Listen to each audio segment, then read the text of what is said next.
Welcome, everyone. So I guess um, we're going to start by just having a little freeform chat. I have some questions that people sent me in advance, um, and I have some of my own questions, and I'm sure we'll get into more questions. Let's just hang out. Like I even brought a beer. I kind of stopped drinking while I do Oh, podcasts, but I brought a beer this time because Oh, gotta I'm gonna let have to go hell get one. yeah. gotta let loose sometimes. So cheers to 11 a.m. for everybody. As we Jesse. say in Yeah. Israel, l'chaim. Or all L'chaim. Jews around the Damn. world actually say that. So cheers to everyone. Cheers, man. Yeah. Awesome. Yeah. And so hope everyone's doing good wherever you are. Um, let's jump into it. Travis sent us a question. Let's start with Travis's question. Um, what are your thoughts on being overcritical of yourself and your work early in your career? Does it hold you back or does it make you better? Let's throw Travis under the bus and we'll start with Travis from Progressions. Yeah. Let's hear from, whoever wants to start first. Jesse, you have a burning answer to throw out right now? If not, I'll No, take it. no. All right. I mean, for me, I still beat myself up a ton. I mean, it's really hard to listen back to work that's sort of like near the finish line. I feel like I go through this arc where like I have a lot of confidence going in, and then I hit some roadblock and I work my way through it, and I get to a point when I'm like pumped about the mix, but then I get this last insane doubt at the end, and it happens every time. But I remember this would happen like to an even worse degree as I was getting started. I remember like literally dreaming in the middle of the night, like fear dreams about like limiter settings and like just like Oh the my God. visuals of plugins like in my dreams. So yeah, I don't know. All this to say, like, I think you have to harness the fear and just find a way to make yourself really like uh, inspired to like get better. And yeah, I don't know. That's kind of my first take, but Like it's there no matter what. So yeah, so let's like it use it comes with for the better. territory of being creative. It's like if you have high expectations of any kind, like you're probably going to hold them to yourself too. And then just the experience of living in the work, it's hard to have perspective, so it can just yeah, it's kind of always there. That's my experience at least. Yeah. I was just Yeah. I'll just comment. I was just talking to Sam Pura the other night, who's going to come up again later. And he was saying like sometimes you care about the music more than the artist, and like It's you, true. and then you beat yourself up over stuff that they don't even care about. You know? Yeah. Yeah. Or sometimes you care about the fear of your reputation being tarnished by this resulting by having a bad mix get out there. And just the truth is, like, none of it is really going to matter. It's all a drop in the bucket. So there's like these cyclical thought patterns that can just really take you away. And I think that you have to just, not in just mixing, but in life, learn to, take some of it and use it and harness it, like Andrew was saying, but just push the rest aside. It's going to be distractions, and it's really going to be negative and not. After a certain point, the beating yourself down and just this obsessive like dedication to a mix is not going to help, especially if we're talking about like time spent on a mix. It feels like the more time that I spend like obsessing and grinding, like the further it gets from where it really should have been, at least in my experience. Yeah, Yeah. I think that's true, but it's very hard to rationalize that and move past that self criticism. I don't know. Do you have any tips, like you or Andrew, working It just past takes this? time. There's no substitution for time. Like, hey, Exactly. like the I call it the 100,000 hours, or like the 8 to 10 years of kind of just getting comfy, and you get to the point where the moves become just instinctual, and it moves through you, and it's sort of second nature, and you bypass the barrier of having these physical limitations and clicking and needing to do the 1,000 mix moves that actually result in a sound and equate to this finished sounding product. And then you get to that point, and doing the mixes is not so much technical and thinking and overthinking, and the snare, it just becomes a lot more fluid, and it gets easier and it gets more fun. And then you can just focus on what's cool, and focus on the real challenge, which is dealing with other human beings. Yeah, that's the other half of it. I mean, I've always sort of championed this premise since more and more people have moved to in the box mixing, but I really, really am a fan of just like working for 20 minutes at a time, going to some other song, coming back. The fresh perspective keeps proving to be like the most useful tool to me, at least these days. Wow. And like Jesse was saying, like the tools and the instincts become stronger, or like your use of the tools becomes stronger as you get more experience. But I really think perspective, like we all love music and hear music in a really detailed way. And like our brains are fine tuned to hear details and like know when something sounds good or bad or right or wrong in terms of mixing. And like, I don't know, you can work for 8 hours and get lost in the weeds, like to the point where you can't even tell anymore what your balance is. But Yeah. go away for an hour, come back, you hear it, you instantly know like, something's too loud, something's too quiet. Those broad moves are the most important ultimately. And it's just about, you know, just getting to that point when you can listen to it effortlessly and not worry about if it's right or not. You're like, yeah, this is great. This listens down smoothly. Like feels like a song, You just want to get to that point. The perspective of time, objectivity. I think that's what we're all going for, is that objectivity. And it's so hard when you get, like you said, like when you're 8 hours into a mix, or like I did recently trying to mix after tuning vocals. Danger zone. Really not a good idea. Yeah. Amazing. Any last thoughts? And we'll move on to another question. That was a bold first question. That was great. Yeah. Thanks, Travis. Big one. Yeah. The Podcasters Alliance. That's right. Amazing. Yeah. So to sum it down, basically, just do the reps, get comfortable, and move past it slowly but surely. Get objective. Amazing.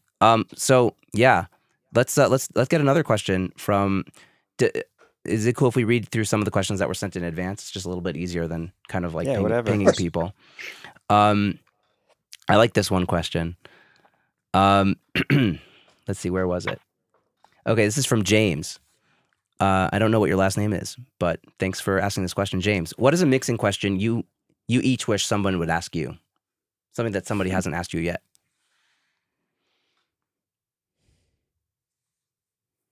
I don't know. Really good question. Like it's tough, right? Like advice type question. Yeah, or any. I mean, I guess the intention is anything. Something that maybe I haven't asked you, or one maybe Working Class Audio hasn't asked you, or Travis hasn't asked you yet. I don't know. I don't think I would like for a mixer to ask me, hey, would you like to have this 64-channel SSL console that I don't want anymore? It's free. I would love to be asked that. Yeah, that's a good question. Went too far in the jugular. Well, let's keep this on the back burner and think if we think of anything. Maybe we can find a way to circle back.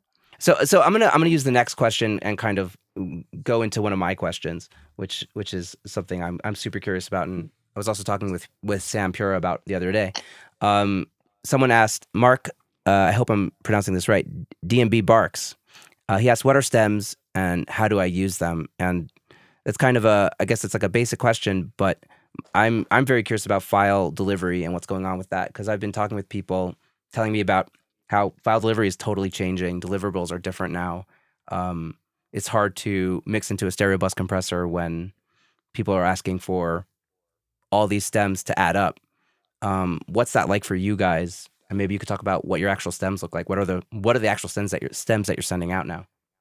To be clear, this is stems at the end of the mix get given back to the artist and label. That's what I'm assuming, but maybe I'm wrong, Mark. If I'm wrong, please share in the chat. Yeah, I mean, I don't know. It's funny. I feel like every engineer probably does it their own way, and like unless there's a major problem, someone will push back and be like, "Oh no, actually, we need it this way." But I don't know. Personally, I don't really talk about this much with other mixers, like what they're delivering. I'd be curious to know, to both of you and whoever, like what you default to. For me, I just do. These days I'm doing a solo and bounce method, and I just take the limiter off. So it's the entire session chain live, but with, solos happening. And then I use Bounce Butler to run them off. So I spend about 30 minutes just reorganizing the session, do a solo, save as, solo, save as, and then I use this app, Bounce Butler, to automate opening and bouncing each one of those save as states. And I'm pretty like regimented with my gain structure, and I always work in a way where when I take the limiter off, there's headroom and everything will breathe and work without clipping. So yeah, that's my current system. I used to do it differently. I used to do more of like a select tracks and export when I used Logic, but Pro Tools I don't think really has that. And people tend to want the effects baked into the stems.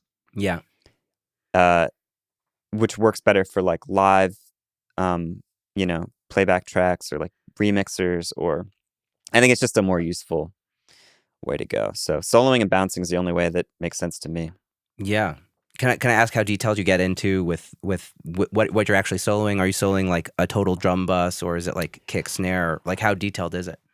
I always go by what I know is going to be influenced by the processing that's there. So like if there's a live drum set with 12 mics, there's inevitably, and it's like a rock track or something, there's inevitably going to be a lot of compression and interaction with all those signals. So to me, it's really futile to solo the kick drum and bounce, solo the snare drum and bounce. That like nothing's going to interact the same. So, and also who's going to be using that? Like, why does someone need the kick mics? Yeah. In the stems? It's like, I mean, I guess Atmos is we'll get into that, I'm sure. Atmos is the question. That's like the follow-up question to that. Right? Lately, I've just been doing like, all right, there's a drum set, that's a stem. There's all these bass tracks, but they kind of play the same musical part. That can be one stem. If there's some harmonies happening, I basically go by musical idea. And so if things can fit on one track and not mess with each other, that's a stem. And then stuff that's composited on top of that are different musical ideas, different harmonic ideas, those get a different stem. I just go down the line. It's usually somewhere between like 10 and 20 files. Cool. And the only difference on the stereo bus is the limiting for you. Yeah, they all run through whatever EQ or, it's rare that I have such a heavy master chain that it's like gonna really come undone when not everything's running through it, but you lose a little bit of that glue when you listen back to the stems just playing, on their own. Right, but it hasn't been an issue for you. That kind of. No one ever questions. That's so. I just do it that way. Amazing, I love it. Yeah, awesome. Well, Jesse, what do you do, Jesse? In most scenarios where they're going to be like playing those stems back, even if they had, if they were doing like some sort of TV mix or even like a full, like worst case scenario, like a live performance where they had like full band backing tracks. Then in that scenario, the live system, the PA is the coloration. Like it's gonna play back and have this live excitement anyway. So yeah. I share a really similar approach to Mr. Andrew, with a few contrasting elements. I keep the limiter on because I like to have things kind of push in. Usually the kick will just push in and I gain stage the whole mix around what the kick does. So having it do that is important for the limiter to stay on for me. And then I send every single like separate track as they sent it to me. So, if they have like 250 stems, I'm going to bounce back 250 tiny little stems. I've been That's insane. How and when do you do that on lots of songs? Now I'm curious. It's Bounce Butler. Yeah. Okay. But I do the new mode though. So I don't do save as's all the time like I used to. The new mode, you can just hit Bounce Butler stems and it'll just open the session one time and it'll just one at a time. It'll just solo down. It'll just alternate and run it through solo and then unsolo, solo the next track, bounce it through and it'll run all the way down the session. Usually takes like anywhere from 3 to 7 hours per song. What the fuck? Yeah, no, I've been burned too many times by by an MD hitting me back or the artist saying like, "Hey, we really, even though those keyboards are doing the same part, we want the top end. Like, I want that part to actually be on our tracks live, and then I'm going to play the lower part." Like, okay, it's like, yeah, you got it, but I'm secretly just kind of angry and burdened by digging the files out of the archive drive and pulling them back onto the work drive and opening the session back up and then kind of pushing the entire day back by having to rebound stuff.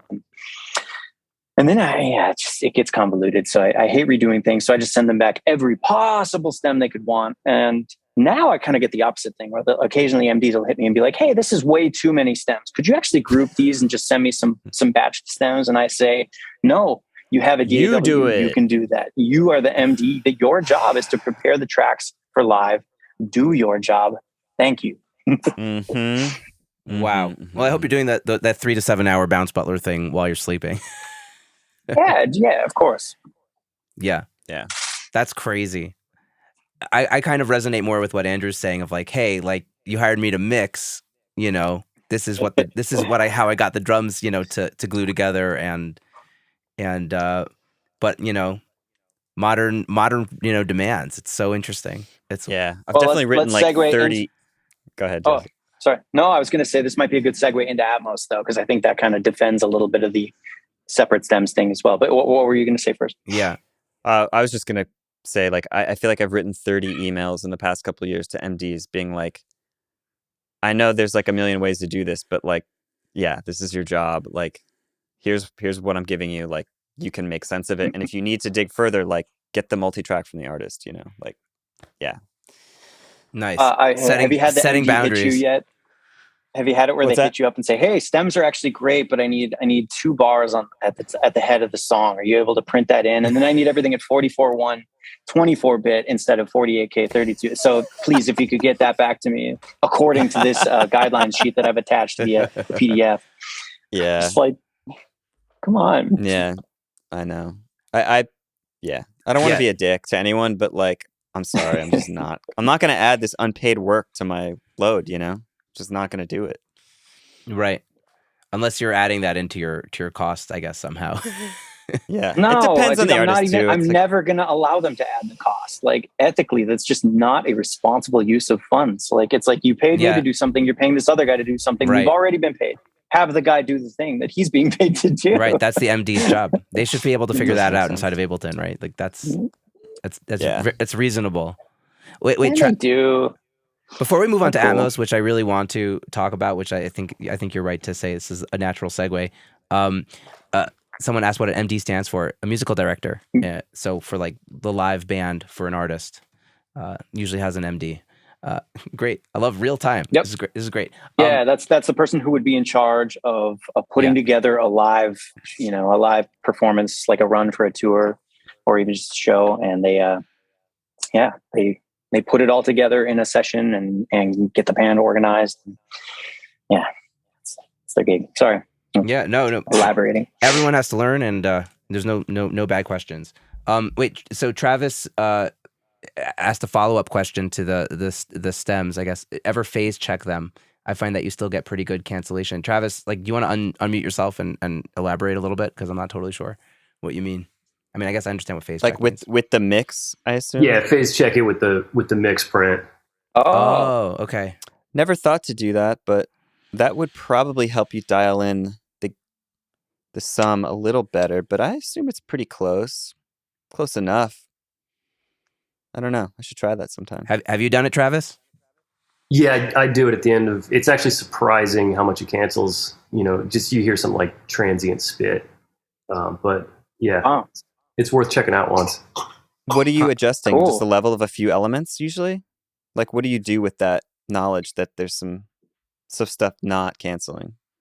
I just do it to verify that it's going to sum. I throw everything in a Pro Tools session, phase flip the main mix, and just go through my prints. Got it. Make sure I didn't miss something. Very or smart. Plug in was off. Yeah. Thoroughness is the game. Pro tip. Yes. Mm-hmm. I love that. You know, that actually is the coolest thing that I'm looking forward to with having like the real Atmos setup soon. Is that I do a lot of this type of reference checking, you know, whether it's Travis's way where you have the stems and you're checking them against, the mix. Usually for me, it's checking a reference mix against the stems I've received.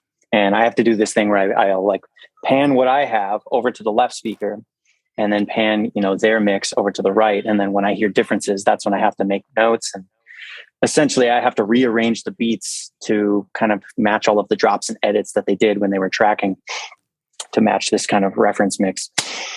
And I'm thinking it's going to be a really great work tool to be able to just listen to my stuff in stereo here, but also hear the reference mix through like another stereo set through like the sides or even through the rears. And I don't know if I'm speaking just something totally random, if you guys don't do this, if you don't know what I'm talking about, but this is something I don't hear about people utilizing Atmos setups for, because I think it would be just so great. Well, this is a great answer to the question that what you wish people would ask you about that they haven't asked you about. So right, I think we're in. Okay, there it is. We're in. There it is. We've gone full circle. Yeah. Wow, that's really interesting, Jesse. Cool. Yeah. So you're. Cool. Let's talk about Atmos. I the elephant in not the for room. too long. Not for too long. Hopefully. But so I know you're. It looks like you're setting up an Atmos room with like NS10s like all over the place. Like tell the audience a little bit about what you're doing there. Just trying to keep it cost effective. Yeah. I don't know where to begin to unpack it or unpack the format. I mean, is everybody pretty hip to Atmos at this point? Yeah, it's become a major deliverable, and I guess the stakes are this: it's that you kind of learn to adopt the format and come on board and start delivering Atmos versions of the mixes that you do, primarily with label projects. It's that's kind of a requirement now, or it goes to somebody else, and then you are at risk of somebody else doing it and butchering it, and then everybody in the world hearing that version of the song on Apple Music by default. That's the one that plays. So I think it's important to do it and get it right. So yeah, I dove in about 18 months ago with just learning how to do it on headphones, and my entire journey has been primarily just headphones, learning how to do it on there, and learning how to get the virtual spatial audio mix and the binaural mix sounding really great in headphones. And yeah, it's been a journey. It's gotten a lot better. It's gotten better. Nice. Yeah. Well, I think when we first chatted about it, Jesse, you were quite skeptical. So I was almost surprised to see you get on board. I know that you were working with someone who was like at the time helping you like finish your mixes to be Atmos like acceptable. Mm-hmm. But now you've decided to do the whole thing yourself, basically. No. I still work with Gerhard. He still masters all of the Atmos, because I just feel like that's a totally different way of thinking. Like, even more so, there's the difference between mastering and mixing a stereo recording. I think that the difference between mastering and mixing Atmos is even greater than that. There's a lot to think about. There's, matching the time code of the original master file that's in the system, at DSPs and streaming. It has to match that. And, not to mention the complication when you think about crossfades and gapless playback from song to song on a full album, which if we're talking about like the back catalog of the Burna Boy stuff, which we did all of that in Atmos late last year, it's just like, it's a nightmare and a half. It's not just dragging, 15 songs into a session and mastering and letting them kind of overlap.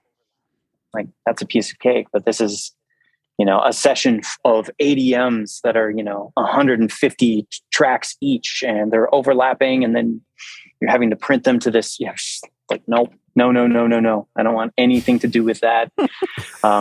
Plus, Gerhard's system is so, it's just in tune, and he hears things great. And he spends a lot of time matching the fold down, the folded down Atmos to the stereo master, to the binaural version, to the spatial audio version, to the full Atmos system version, to the to the 714 version, to the 5.1. Like, he jumps around and gets them all. He makes sure it's not a compromise on any of them, and gets them all right. Wow. Yeah, it's and that's just time I don't want to spend. I don't. I want to get into the musical. Listen, you spend enough time like bouncing stems, so that's that's enough. That I do. Wow. Long rant. Okay, so let's talk about the deliverables, with Atmos in mind, which we're kind of getting to. your 250 stem bounce, and what are you actually delivering for the Atmos itself?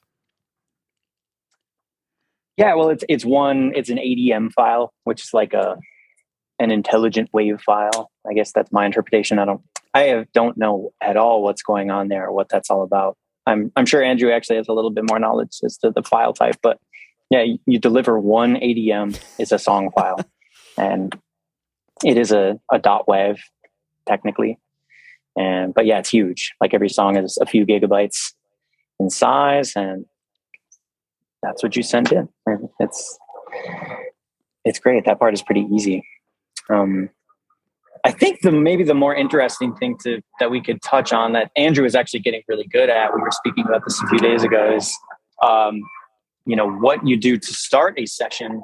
Dumping in your 20 to 120 stems from a stereo mix session into an Atmos session, or you're just mixing it from the stereo session. But however your workflow is, there is no master bus, right? So everybody's coming up with these great ways to get it to glue together and to get this kind of melding distortion. And that's been like the main challenge, is to recreate that. Mm-hmm. Maybe Andrew, you could touch on some of those cool techniques you found. I've been silent for a reason. I have not set out to take Atmos seriously yet. I know I need to, but I haven't done it. And I've basically just been sitting on this whole topic for like Jesse's got going a year and a half ago. I'm still just like skeptical of it. And I think the problem with me is like I just haven't had an experience yet where I understand why this is exciting.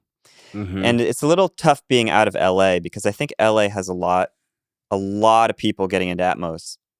And I'm in New Jersey, New York. And there's just not really many places to go to like hang out and talk about Atmos with people and hear it. The move that I'm making right now is to try to get myself with the program is Sterling Sound in Edgewater, New Jersey, which is right over the river from New York City. They now have an Atmos rig in Chris Geringer's mastering room, and there's a new employee who's basically like the head of Atmos Sterling Sound now, and I'm trying to connect with him and get into some routine where I can do something similar to what Jesse does with Gerhard, where eventually I'll wrap my head around mixing Atmos, and then hopefully collaborate with someone like a Sterling Sound, who has a real rig, and I can go over there from time to time and fine tune important mixes and learn. I just recognize how much there is to learn, and not only is it like learning it, but it's like learning it as everything changes, because everything is changing really fast, including mix techniques, the renderer itself, like the consumer end product, wow, the consumer like technology, the AirPods, the headphones, all of it is changing so fast. It's like I feel like any energy I put into it is just going to be irrelevant in a few weeks. So I've just been waiting for this moment where it feels right to get into it, and just sort of watching from the sidelines. That's been my approach. But yeah, props to Jesse for just diving in and getting dirty with it. It's like the early adopters versus the what's the next stage, but like not the LUDs, but somewhere in between, kind of waiting to see what happens and potentially jumping in eventually. Wait, so what Andrew, are people asking you for? I'm assuming people are asking you for Atmos deliverables. What does that look like?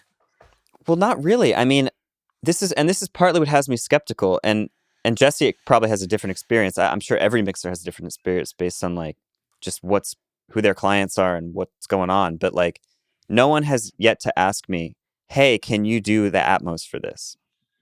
It's usually, "Hey, can we get stems for Atmos?" Because they've already got some mixer in mind, and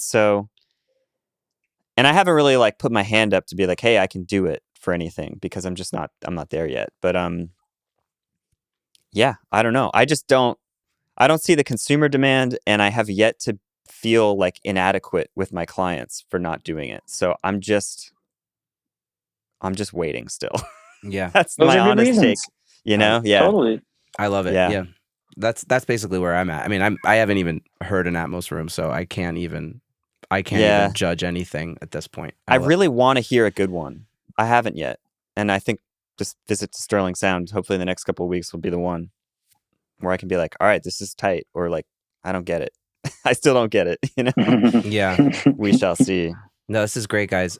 We have a couple questions from the chat about Atmos specifically, so maybe we can answer a few of those.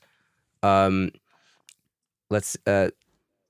Felipe asks, I hate that Atmos on Windows needs a MADI Dante to a separate PC. Is it finally time to move to a Mac? Is that I don't know anything about this. I haven't even dabbled. So I think you can use a Mac for the separate renderer computer. There's a million ways to like structure your thing. Jesse, go off. Yeah. I would say at this point in time, at least for now, having like even just a cheap Mac that can run like I think the latest OS that has the new logic, that would allow you to monitor in spatial audio in AirPods in real time, which at least at the time of this recording is the main, like absolutely the main way that people are hearing the spatial audio. Or the Dolby Atmos sound, man. It's through Apple Music, and that is the way that you could get in and just be ensuring that it sounds right like that. Yeah. Because as far as I know, you can't unless there's some strange like boot camp style Hackintosh on a PC type thing. But yeah. Yeah. And Greg wants to know any resources you could point us towards for beginning Atmos mixes on headphones specifically. I don't think anyone knows. Everyone has their own weird concocted like experiment running. Yeah, no, there was one good video though that I saw that totally got me started, and I think it was called "Mixing Dolby Atmos in Pro Tools on Headphones," and I think Dolby, yeah, it was very, very self-explanatory. This was like January of like 2021, maybe February, and yeah, but there's been so much since.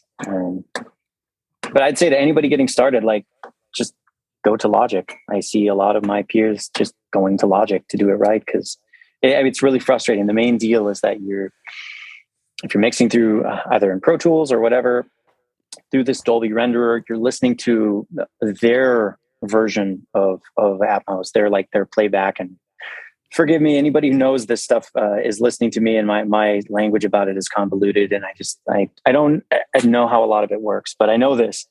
The Dolby Atmos, like the binaural renderer, which is this whatever Dolby software is that you monitor in the box, it sounds different than the sound that you're going to hear later when it comes out on Apple Music. That is spatial audio. Spatial audio sounds different. It's like a different engine that plays the Atmos file. It's different than the binaural file. So the only thing you can do now is monitor through the binaural renderer and hear that, which is Dolby's version, and then just guess what it's going to do later, unless you print an MP4 and download it to Dropbox, make it available offline, and then listen to it on your phone. And then you hear it. You're like, oh, this is spatial. Wow, it's very different. The balances are different. The stuff I panned out to the sides are like really loud now. The mid-range is kind of different. The low end, like the bass is, wow, it's different. The LFE, send is everything sounds different. So the mix that you thought you dialed in that was great, now you're hearing it and it's just full of surprises. It's really frustrating. And that's the back and forth approach where you just make notes and you have to go back and make the adjustments and just pretend you're hearing them when you're not. Or you just use Logic and then you can hear them in real time. So I would suggest that is just the way to go right now. Yeah. Yeah. With Logic, with a little drop down menu, you can choose to hear the Dolby renderer or the Apple spatial render in real time from the DAW. And that's a huge advantage Logic has over Pro Tools paired with the Dolby renderer at the moment. But again, that's just like, this is how Apple I don't even have any rules the world, right? This is their domination. This is part of my hesitation with all of this is like waiting to see how the politics of this new technology shakes out. And because all of this will change if suddenly Spotify starts having Atmos, and like what codec are they using? Because there's not currently no spatial on Spotify, correct, Jesse? That's right. I don't think so. Like, I don't know. All of this is such a moving target, and yeah, it's wild. It's totally wild. Man, we're living in weird times. One last question on Atmos, and then I promise we'll move on. This is from Travis once again. Question for Jesse. You learned Atmos on headphones. I've spent a lot of time talking to Atmos guys saying you can't learn the format on headphones, and he disagrees. What are your experiences? Was it super frustrating to learn on headphones? No. It was great. I mean, every single mix, I mean, I've done, I don't know if it's been like hundreds, but definitely over like 100 songs in Atmos now with Gerhard. And every single time I send him a song, we have a phone call afterward about, you know, what moves I made in headphones translated to the speaker system and which moves didn't. And every single time we tightened up, I tightened up my understanding, and we kind of tightened up our operation to where I can put the headphones on now and I can drag the virtual orbs of objects around, and by listening and just imagining, I think it's pretty close. It's pretty close. So, and you know, we've had many of those mixes featured on like the spatial audio selects playlists and the highlighted playlists of great spatial engineered songs, and you know, and stuff like, you know. So I don't think that it's not working. I think it's, you know, I think it's great, and it's a way to get into the format. And for me, you know, this was not like a labor of love, like a passion for new tech. Like, no, I'm not that guy. This was a strictly like a survival move. It's like inflation, living in Los Angeles, pandemic, like it is very expensive to live life. And I have 2 kids, and like, so I need to learn this format because I'm trying to provide food and survival and you know, make a good life for the kids. So like, I learned the format in order to bill more. It was strictly a survival move. So I was really hesitant. I hated it, and I was just dragging my heels the whole way, and you know, talking crap about the format. But I will say now, I don't know if I have come along and become less stubborn, or if spatial audio has been like, just, they've been, you know, turning the gears behind the scenes and making the algorithm just sound better. But like, I listen to spatial mixes now in AirPods, and it is completely captivating. It just wraps around me, and I am in the song. It feels great. It's so fun now, and I love it. I had this experience the other night as well. I was watching Dahmer on Netflix, which, whoa, that is some creepy stuff. And I had the AirPods in, and head tracking got turned on for some reason. I'm not sure why. So that means like, you know, you can turn your head away from the phone, and it like the audio will actually like, and for a little while I forgot that I had headphones in, and I thought I was hearing the sound out of my phone, because I set it down on the bathroom counter to wash my hands. I was still watching the show, and I thought, what the heck is in? And I realized I took my headphones out. I had not been hearing the sound out of the phone. I was in this like augmented reality of hearing this sound come from, I don't know. It was amazing. It's immersive, and it gave me a glimpse into what is ahead. And what is ahead is a really, really convincing, captivating, brilliant sounding, immersive sound experience. It's this amalgamation between reality and this just synthetic, fake little world of what's going to be going on in the glasses. Not to mention, you guys, once we get these Apple glasses, we put those bad boys on, we're going to have Pro Tools right there. We don't even need that stupid computer monitor in the room. No desk, no monitor, just these, and a big smile on my face. Let's go. Have you guys seen Upload yet? Oh my god, no. Oh my god, it's a very this show gave me an existential crisis, like the first episode, and then once you accept the premise, it's like a very good show. But yeah, it's basically like people like upload their consciousness to like virtual reality like before they die, and it's like you have like a digital afterlife, and it's pretty insane. Oh my god.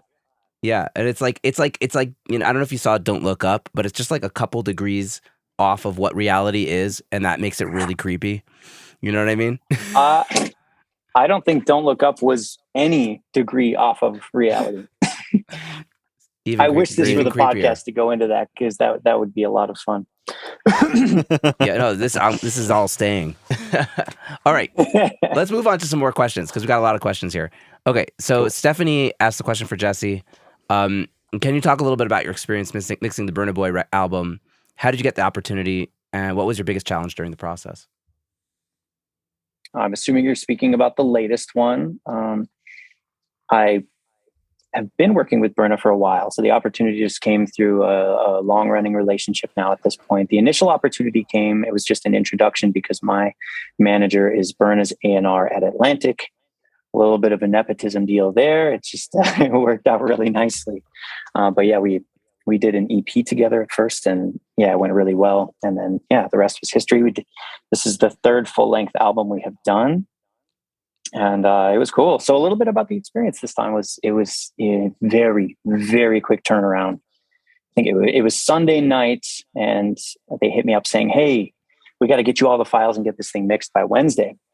So we had like 4 days. I panicked, so I called a couple of my assistants to just come stay at the house and help me out. So we had a few Pro Tools rigs running, and we had kind of a factory set up. And yeah, we got through it, and it was very, very stressful, but really, there was a lot of good music involved too. So it was fun. It was, to be honest, it was more file collecting than mixing. Like it was, yeah, it was really just trying to locate the right files. We'd be on the phone for days, just trying to track down, this missing stem or that missing vocal that got tracked here with this engineer, but that engineer is out of town sick. So he's having the other guy go in and check the hard drives. And then we find out that that was an old version, a new verse got tracked. So it was immense, like detective work, just trying to get it together. And then, so the cool thing, this is kind of a problem solving deal that we did. We ended up not finding a lot of those parts. And, we're not just going to tell the artist, "Hey, we lost your files." No. So we found ways to actually splice in the reference 2 tracks that were approved, of like the finals that he likes. He wants the mixes to kind of be like that, just a little bit enhanced. So we actually had to, we would get to, okay, we're at 2 minutes now going into that next section, but we don't have the vocal. So I would mute all the stems and just fly in the 2-track reference that he likes and level match it and crossfade, make it just, and there are probably 15 instances across the album where it does this. That's crazy, bro. It's crazy. But the challenge then becomes, okay, how do I take my mixed song that sounds bigger and kind of beefier and have it flow into the older reference mix that's, maybe smaller, or maybe it just sounds different. So that was the challenge. Sometimes it was a matter of automating and like backing off my processing slowly over the course of 30 seconds to get into that section of song that was really sounding a lot different. Or sometimes in some cases, it was just, we were boxed in and we just could not do any mixing or changing because it would sound too different when I got to that other section. So the album was full of those types of challenges. And then not to mention when he would give notes saying, "Hey, the verse on that song," or "I need it louder," or "I need you to mute that word." Luckily, then we had instrumental versions of some of the references too, so we could splice in sections that didn't have the phrase, or we could. There was even one instance where the vocal was missing, so we used one of our vocals singing into a mic, and then used EQ match with Fab Filter, and just made it, we pretended to be his voice with like an accent. It was very cringe. And oh, he better not find out. Wow, this story's getting better and better. And we spliced it in for like, we're talking like half of a phrase to get like an S and an ah vowel, like "sa," and we spliced it in and EQ matched it. Boom, it worked. Nobody will ever know. Wow. Until now. I've done that with I've done that with T's and S's, but not with not with more than that. Yeah. So whatever it takes to get across the finish line. Yeah, get it across. And the songs did really well. It seems like people are enjoying it, and it's having a positive impact in people's lives around the globe, and that's what matters. It's cool, and yeah. But I was very happy when that one was done. It was just, I'm really, really happy and proud of it. But it was just, I have difficulty with that level of stress under a timeline. Like it physically gives me like anxiety in my chest, and I'm trying to find ways to not get into those cyclical thought patterns that I was speaking about earlier, and that's a challenge. And I'm just finding ways to calm down and just detach from it. So that's a work in progress. Right. Yeah. When you care about what you're doing and you don't have a lot of time, it's very difficult. That's like, as a perfectionist or trying to be a recovering perfectionist, time deadlines when I know I could do better, or if I had more time to have like the, I don't know, the stillness in my brain to feel like I'm being objective, at least with like my final moves. But you don't always get that luxury, right? Sometimes you just have to do the job, and sometimes that's the best work you do. Totally. Yeah. Andrew, do you have any crazy files stories like that? No, I feel like maybe I've been kind of lucky. Like I feel like a lot of work I do is, the handoffs are really professional, and it's pretty rare that there's a giant debacle like that. I definitely have no story that comes anywhere close to Jesse's right there. All right. Nothing. I got nothing. That's amazing stories. Thanks for sharing, and thanks for asking, Stephanie. Yeah. Cool. We'll move on to the next question.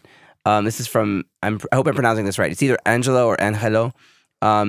Does analog summing actually work? Specifically, the stuff I mostly hear online is that it helps with taming transients, allows you to push the ceiling a bit higher and louder, attenuates digital top-end brittleness, etc.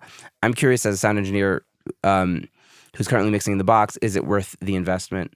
I think you guys are both in the box. Am I right? I am. Yeah, I have something in my pocket that I'm going to use to answer this question. One sec. Oh, there it is. Big thumbs down fists to summing. I'm with you. All of the characteristics that you listed that summing adds, I believe to be total nonsense. And it adds such limitations, and it imposes just such great restraints of time and the overall capability to do the job. It's just so unnecessary. I think that I hate it. I think it's like kind of a big scam, honestly. Nice. I'm with you, Jesse. I think look, no shade to anyone who has summing equipment. I used to have this kind of rig. Like I had 2 different summing mixers at one point, a bunch of outboard. I cared a lot about what converters I was using. I kind of bought into this thing, and I think it's just a byproduct of the transition from analog to digital. And like a lot of people's identities and thought patterns are tied up in the way they do things. And I think it's safe to say there was a large like gear manufacturing boom in the 2000s. A lot of equipment was invented and marketed to this topic. And I feel like everyone kind of just tricked themselves into thinking it mattered. And in my experience now, all the great mixers have learned how to mix in the box, and their work is no worse. And like, if anything, they all say it's easier to deal with and it sounds better now. All those things you mentioned, transient shaving, imaging, whatever, there's plugins for that now. You gotta be fearless with plugins. And if you think your mix needs more depth or transient smoothing or whatever, throw some plugins on there. Make it sound like that. Yeah. It's all possible. And you gain so many things by being in the box for session recalls and file exporting and blah, blah, blah, blah. Yeah, I love that answer, Andrew. That's great. Yeah. I hope I'm not putting you on the spot too much, but Nacho Molino is in the chat, and he we chatted on the podcast. What's up, Nacho? Yeah, Nacho's awesome, and he was telling me, at least I don't know if he still holds, if this is still his opinion, but when we were chatting, he said it's better, but it's not worth it. Meaning, and I hope I'm getting this right, Nacho. But what he said was, it does add more depth, but I've had to find other ways to do it. and because it's just not worth it, or it's like maybe out of laziness or deliverables or whatever it was. And I think he was talking about using reverb to get more depth in a mix instead of analog summing. So Nacho, if you want to pop on, I don't know if you're available to do that, but I would just push back on I don't know. The more I do this, the more open-minded I try to be and just see the other side of any argument. If it's not always the case that you want more depth. I have come up to scenarios when I was transitioning out of summing where the in the box felt closer, and that was what I was looking for. And I couldn't get the analog to come forward more. I don't know. I couldn't figure it out. And so there's always a flip side to any characteristic of any sound. It's like, you don't always want one kind of thing, Yes, dude. It's like I've been obsessively remixing just like a rock song I recorded with my dad like 11 years ago. It's a special piece to me. I do it all the time. Every like year or so, I'll just open it back up. I can do it better now, and I'll try just a bunch of tricks. And we recorded it at through these Digi 888 converters back in the day. It's awful. Recorded at 16-bit 44.1. And I'm always like, I'm going to mix it at 48K or 96 and try to upsample. There is something about rock music just being with the lower fidelity, the lower bit depth, that like things need to be up front. And sort of like with especially the verb tails and things, as they get pushed back, like the depth isn't there. If it's not up front, it's like not audible. And that is a scenario where like worse is better. Or at least for that particular song, this horrible song. If I can quickly like rewind to the summing thing though, again, I just want to say, I think Nacho's point is great because it's not worth it. And I think it will hurt. There are just random times in a career when an A&R or an artist or a producer will hit you up and they need like a file, like something weird's happening. They're like, man, we're backstage at Jimmy Kimmel Live and like this file turns out we didn't have it right. And like, man, can you come through for us? Like I need the hi-hat bounce with an extra, well, like whatever it is. And like needing to unpatch your current, like, I don't know, maybe it's always patched in a certain way, whatever. But like, regardless, me opening that out of the archive and doing a like 30-second offline bounce and getting it to them like literally 2 minutes later is going to be faster and it's going to make a bigger impression than needing to like go through this summing rig and print something on in real time. And not to mention like what happens if one of the sides is leaking or like the power switch went out, which is always what goes out. Like there's so many variables of things that can go wrong and then you're not able to deliver. And it's just, I think that there are so many people doing this now and there's so much competition. And you know what? Everybody is great. There aren't like God level mixers anymore. There is like an army of incredible mixers. And I can name 100 of them. And men and women and everybody, it's just this is an incredible like community that's growing right now. But so the way we got to set ourselves apart is like being extremely just there for our clients and like offering the best service we can and like timely service and just being able to deliver. I think that's a way to show that you're dependable and you'll get hired back. Being able to deliver, I think that is the job of the mixing engineer and having your the artist that you're working with, the clients back. That's everything, right? Yeah, it is in our world. I think it's just last idea for this subject is like this. A lot of us work in the similar part of the music industry, like where these kinds of things are important. But there are engineers who don't give a shit about any of the STEM. It's like they're way more into the craft and they work with like different kinds of artists and maybe high fidelity is everything to them. And like for those kind of people, maybe summing is like their world, it's like they just don't vibe with the computer. And so it really just depends on what you need and like what is your business or like what is your like musical spirit like depend on? Like what is progress for you? Like what is success for you? And it's just everyone's different. And these are all tools, and they're all cool, and they're made by people who care a lot, and like it's all good. But yeah, when it comes to mixing a lot of artists and the pop world where things move fast, a little reckless sometimes, like in the box is the zeitgeist right now. That's the way to go. Yeah. Yeah. And Nacho responded, he's here and he's still in the box and happy. Just FYI. Glad to hear, Nacho. That's the response. Yeah, totally. And that's like another thing I'm always harping on this podcast of like, you got to do your thing. And if your thing is analog summing and like, you know, working with bands and vintage studio and analog tape and whatever it is, like, and that's your thing and that's what you're going to be passionate about and get you in the studio every day and like do your best work, then that's totally legit, like Andrew was saying. So yeah, whatever it is, you know, that works for you. But is it worth it? If you ask Andrew and Jesse, they'll say no. Big in like the box, Andrew said, not for what we do. Yes. Yeah. But then again, there are people doing what we do and still rocking that stuff, and they do great. So each their own, I guess. Yep. Awesome. I'm going to move on to another question. This is from Greg.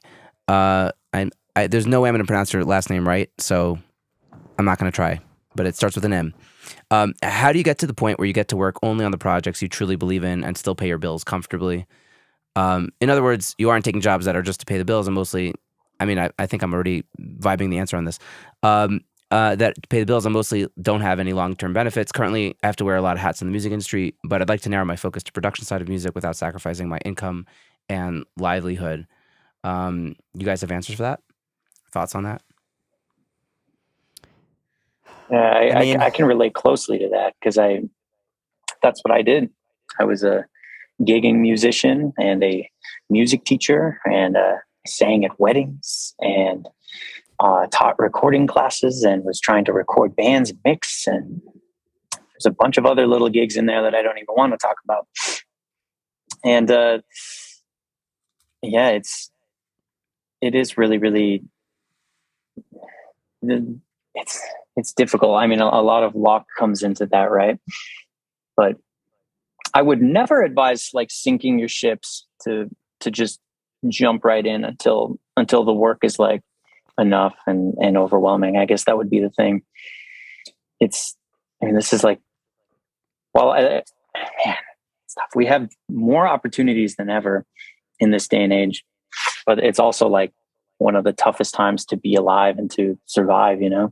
So I would say there's no shame in wearing multiple hats, because I think when I look back at all of those different types of jobs, even though they didn't necessarily relate to exactly what I do now, like all of it was musical experience that added to my musical vocabulary and my just overall aesthetic, you know, musical memories. And just, I learned what haunts me and what gives me goosebumps and what, you know, like I remember obsessing over snare reverb when I was like 5 years old, and I called it the long snare. Anyway, all of that adds up. Man, Andrew, can you like piggyback that on like how to know when to? It's the ultimate question. I mean, you know, it's almost so big that there's no answer. But yeah, my thinking goes to the same thing Jesse's did, which was that it's your cumulative life experience that really is like the Going thing deep that here. we're talking about here. Yeah, it's like it's like what your musical brain is made of, and like what your social skills are like, and who you've met in your life, and like who gave you a shot early on, and like there's just all these things that you have no control over, really. It's just life happens and you try to steer the ship, but it's when you really think about it, it's kind of futile. It's just like you just go with it and you just work hard and you try stuff, and I think the bottom line though, like my experience has been that, I mean, I've done my homework in working really hard and studying mixing and doing my absolute best to make the best mixes I can, but all of the progress kind of comes from like people I've met. And I think that, yeah, reaching out to people and making friends and community is kind of like that's the thing you have to do, even if you're like the world's best mixer. If you're the world's best mixer but you don't reach out to anyone, No one will know who you are. So it's both.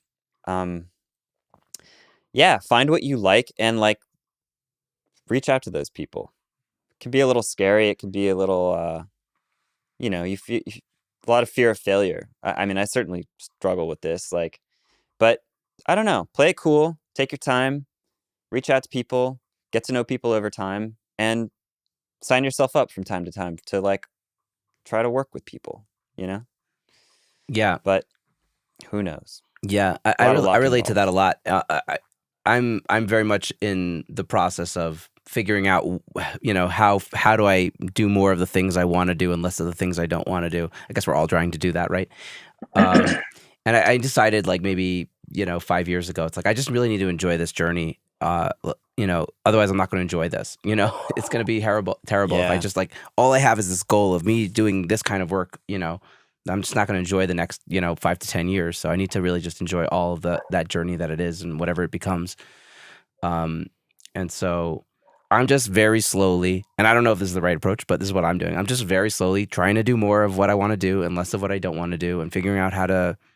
I've been like delegating. Like, I do random audio work. I don't only mix and produce. Like, I do podcast work sometimes, and I'm trying to delegate some of that work so that I help make it sound better, and somebody else edits it for me. And so now I'm making more money, but I don't have to spend as much time doing that stuff, and I have more time to do the music stuff and be with my family and all that other stuff. And I'm just slowly working through this puzzle of life of how do I get to do more of the things I want to do and less the things I don't want to do, and just trying to enjoy that process. Kind of like how Andrew said it. So I don't know. Agreed. It's like slowly but surely, let's get there, but let's enjoy it while we're at it.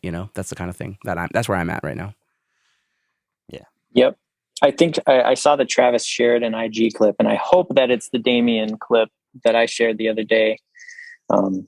That is something you should go watch right now. Oh yeah, I saw that also.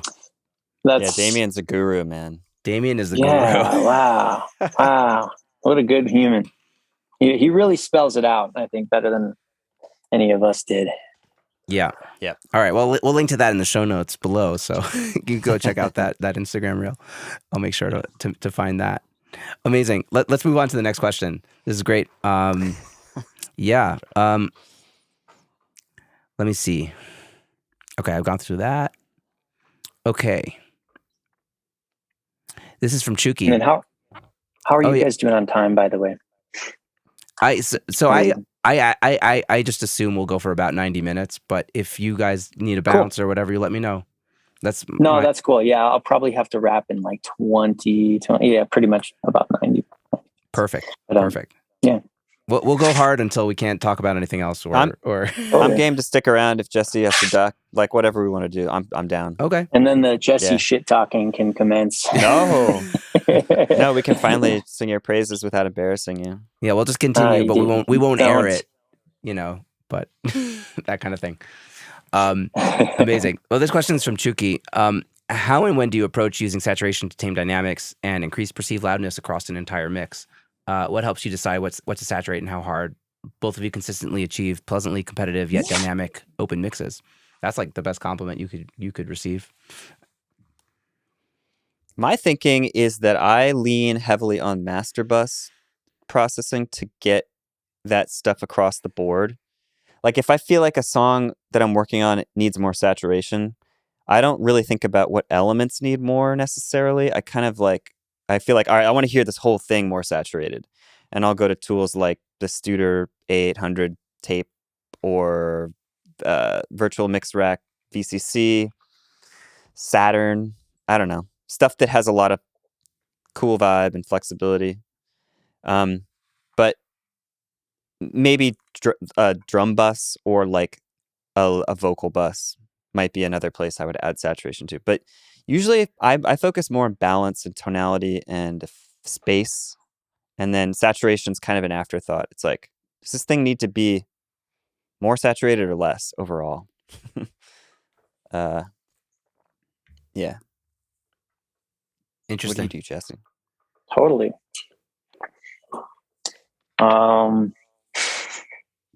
Andrew's kind of the king of saturation.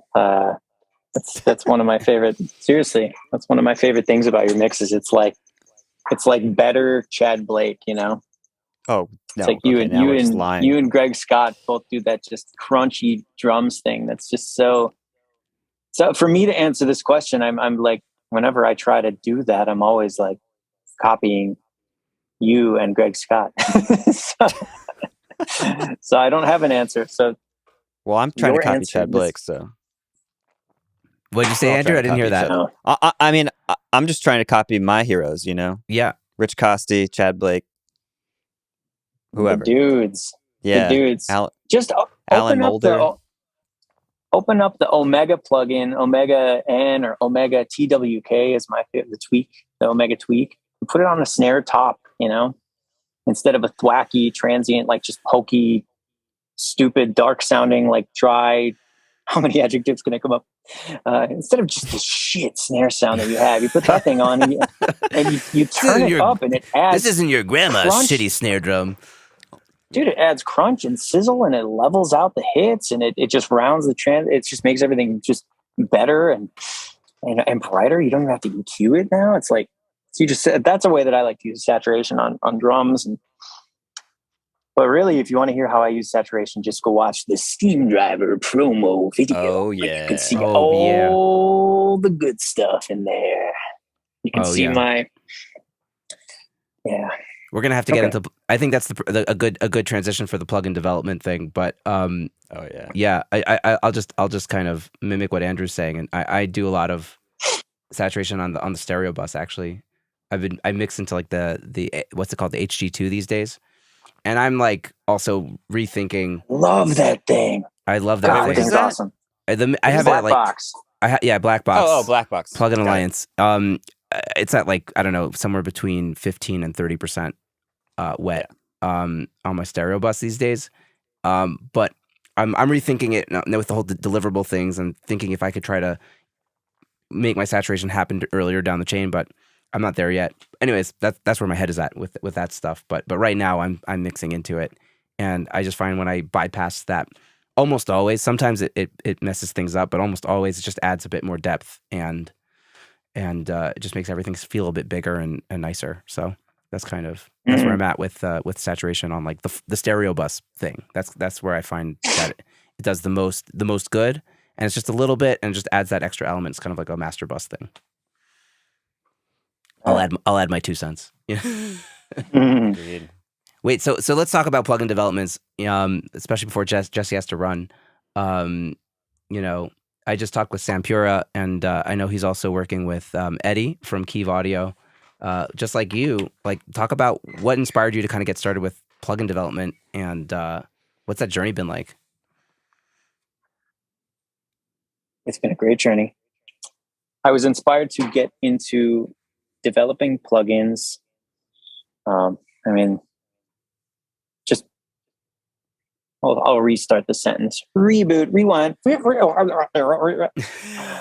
When I began developing plugins, I just wanted to diversify my presence in the space of what we do, because I know not what the future holds.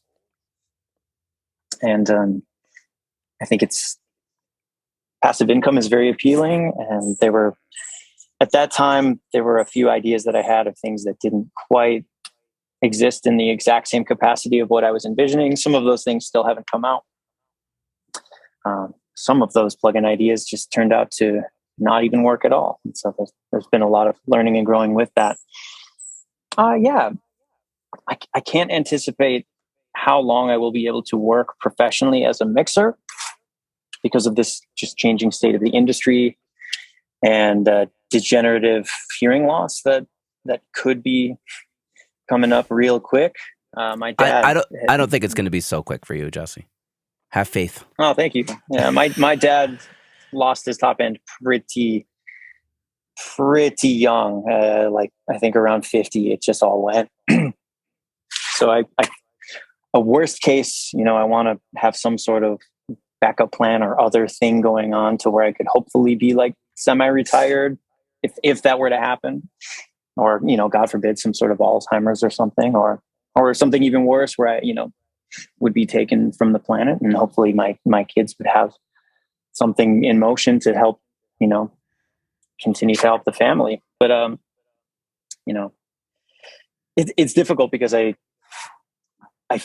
on one end I feel like every single idea has been executed and it's all there. But what I'm learning is when I try out like new plugins, like all the Good Hertz stuff, like this Megaverb plugin is so ridiculous. I tried it today for the first time, and it has like saturation that is just, it's like a brightness. So it's like, man, this reverb is muddy. I could EQ it, or I turn up the saturation and it just like makes the top end so dense and audible and fuzzy in like a fuzzy textured way. And I'm like, it's so useful. Like, I don't know of any other plugin that has ever executed that to the same extent. So I'm learning that no matter what, there are new ways to present ideas to users. And so yeah, that's kind of my mission now, is to combine the pretty heavily technical way that I think, but make it kind of artistic and fun and accessible, approachable for people of any age and of any skill set, of any level of skill. This is like such a run-on sentence. I'm greatly apologetic for that. I kind of just rant and rant and rant. Ah, yes. Nice. Well, can you give like a shout out for your new plugin, which looks super dope? Yeah, Steam Driver. Just give us like a brief on it. Yeah, Steam Driver is just you could pitch your shit on this podcast. That's part of why we're here. Why not? Sure. Yeah, it's $15. It's an amazingly pumpy, just destructive distortion compression box with a pretty cool discrete modeled EQ as well. I think it makes everything better that you send through it, and it has a just ridiculous video game Myst-esque GUI, which has been pretty fun to read the trolling comments on all the YouTube pages. They say don't read the comments; it'll discourage you. Like I read the comments, and I'm such a troll that the trolling actually just. I wouldn't even say like, oh no, it fuels me to make good. It's like, no, it's hilarious. Like, if people say that I suck and it's awful, it's like, God, that's awesome. I probably do. Yeah. Yeah, there it is. Go get the Mixland Steam Driver. Nice. We'll link it up in the show notes. Andrew, I'm assuming you don't have any plugins in the works, or maybe I'm wrong. I don't know. No. I mean, years ago, I thought similarly to what Jesse's doing. I was like, this would be great to diversify. I have like a lot of ideas, and then I just quickly like came to terms with the fact that I don't know anything about plugin development or software coding, and I didn't have any friends, and I didn't know who to reach out to, and the idea kind of came and went through my head. But thank God there's people like Jesse cranking out amazing tools, because yeah, there's more than we need, that's for sure. But like, I don't know. I enjoy plugins, but I don't need to make one. That's my take. Yeah. Your brain would make such a cool plugin, though. We will collaborate on a plugin. I think we should collab. Yeah, that's the move. I mean, you've been giving me feedback on early versions of everything that we've released. That's true. And I always send those notes to Eddie. Eddie, by the way, you guys, is like the dude making the plugins. I conceptualize and come up with some ideas, and I usually just send him really like just loose kind of direction, and he turns that into zeros and ones that sound really good. And I end up just I've sent him all of my hardware now, which is like 8 or 9 pieces of gear in the mail up to Canada. And he unpackages them and plugs everything in, and then runs all these tests and models the gear for a couple of days, and then sends them back. And we've made them into plugins. He's really, really, really good at modeling and kind of capturing the non-linearities and the qualities of like analog distortion, and just the way that just the kind of the gooey, what a word, gooey. It's got to be a better word than that. Yeah, it's a gooey, gooey. Grindy. It's the gooey. You get that gooey, man. Yeah, legit. Shout out Eddie. Amazing. Well, one day I hope to maybe see plugins from everybody. Who knows? No pressure on anyone's ends. Yeah. Okay, so here's let's move down. Let's get to some more questions. So I I don't know how to pronounce your name. I'm so sorry. Ray or Rai. He asked for tricks and tips for tuning mono tracks into stereo with a nice natural feel. Does this happen for you guys a bunch? I have one. You mean trick like up my sleeve. stereoizing a mono track? Yeah, kinda? yeah. I think that's what he or she means. For me, it's just all reverb or delay. Those are the tools for that. Mm-hmm. Chorus, which is just really fast delay. Modulated fast delay. Everything's delay. Everything is delay. Yeah. And exactly. I mean, H3000 is really fun, which is a delay. H3000 for vocals. I mean, time adjuster. You can start really simple. Just pull up time adjuster on Pro Tools. Just blend it in parallel and delay the sides out, and then maybe distort it, crunch it up, send it to a verb.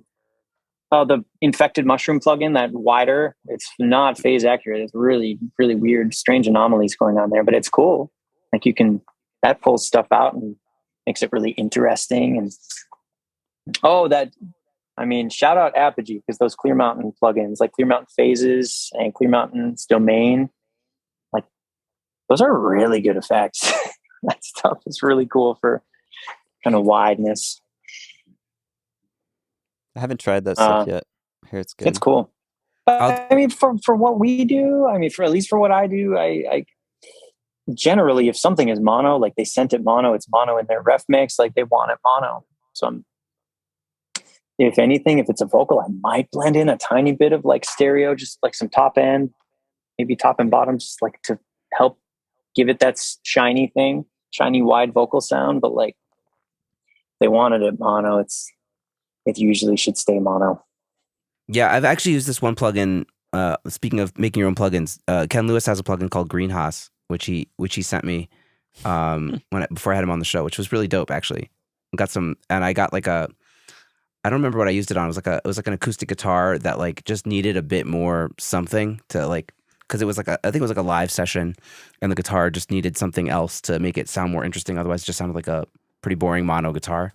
And I strapped that on. I don't even know what I did. I think I saturated it, and it has like a Haas effect, like doubling thing, and made it sound really groovy. So that's my kind of answer to that question. I don't know if you guys have checked it out. It's amazing. I just looked it up. The GUI looks like a Nintendo game. Like yeah, it's got a really cool Kirby's Adventure GUI or something. GUI. Sweet. I like it. Seems cool. The man is just collecting gold records for a living, so yeah, he has an idea of what he's talking about.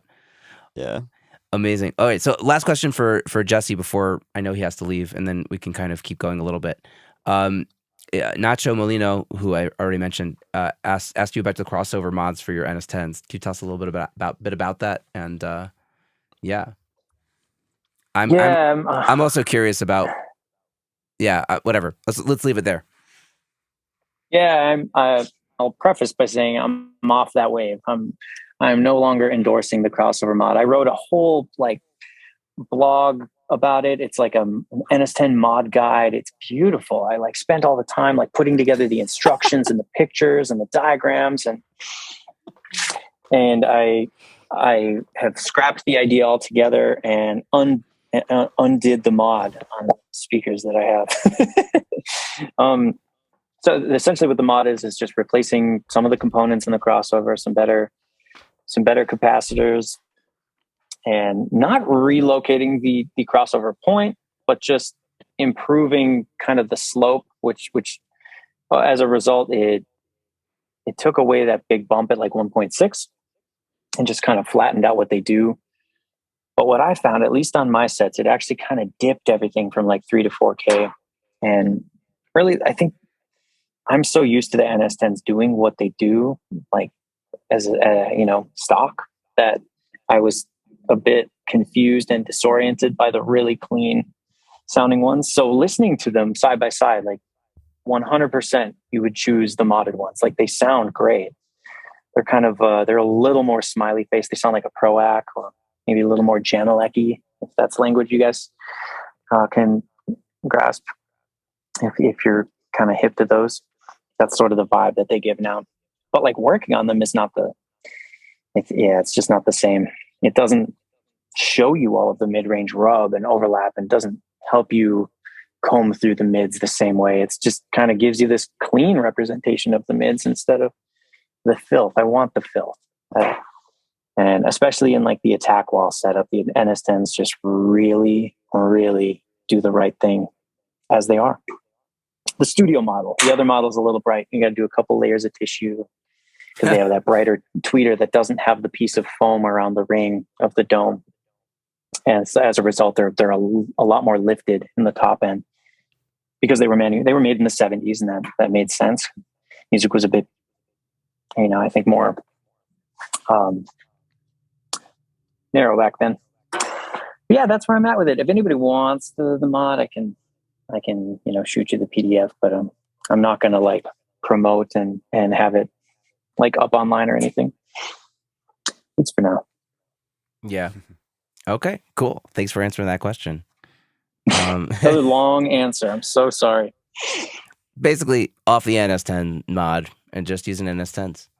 But you're still using those Stras monitors, I'm assuming, like for stereo stuff. Not really. They've been packed away. They're like in a storage unit right now. So it's been a few months of just NS10s, and I'm like listening to what I'm doing now compared to what I was doing then, and like I feel like I'm just really elevated and being forced to work harder on the NS10s than I think the Strauss were. Yeah, I think it's a matter of they're both pretty flat. I wouldn't say the NS10s are flat, but they're both close enough to my knowledge of understanding to where I can work on them. But the difference is the depth. The NS10s have this muddiness and just these resonances that just kind of cloud everything. So everything's kind of up front. They're really great for balancing in that sense because I can push things back and I could just balance a mix to where it really translates nicely. The Strauss, on the other hand, are so unbelievably deep and like invisible, and like there's the ocean of clarity everywhere. So like you can push a vocal back into the mix like 5 dB too quiet, but like to those speakers, it's like it's just sitting there in its own place and it's not interrupted. It's perfect. But then you go listen anywhere else, and it's like in the AirPods, it's like, is the vocal even on? Did it get muted? Like, I think was my bounce wrong? So like, there's this big learning curve about those speakers in that regard. And yeah, I think I'm just a better mixer on NS10s.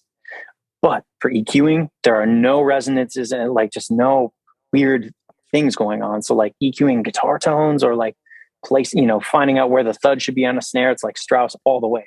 Like if I'm EQing, like those give you the picture, and that horn with the top end is so perfect. Like it's so accurate.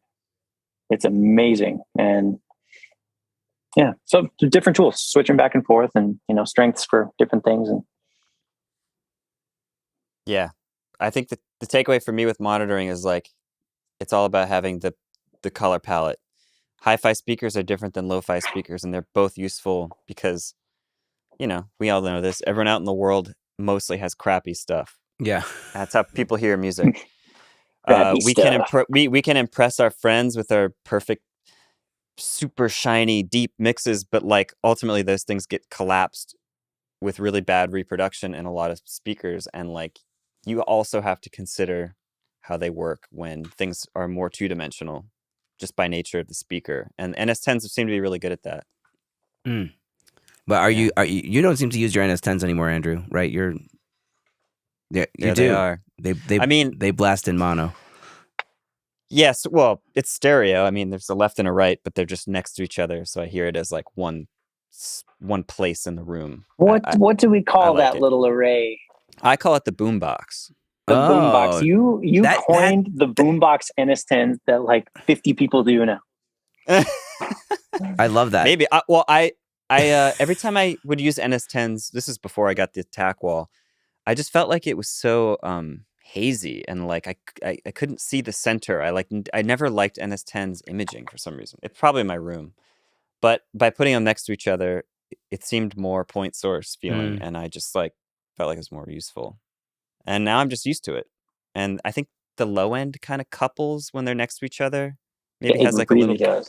a bigger bump, which, you know, NS10s always sound hollow to me when they're spaced out.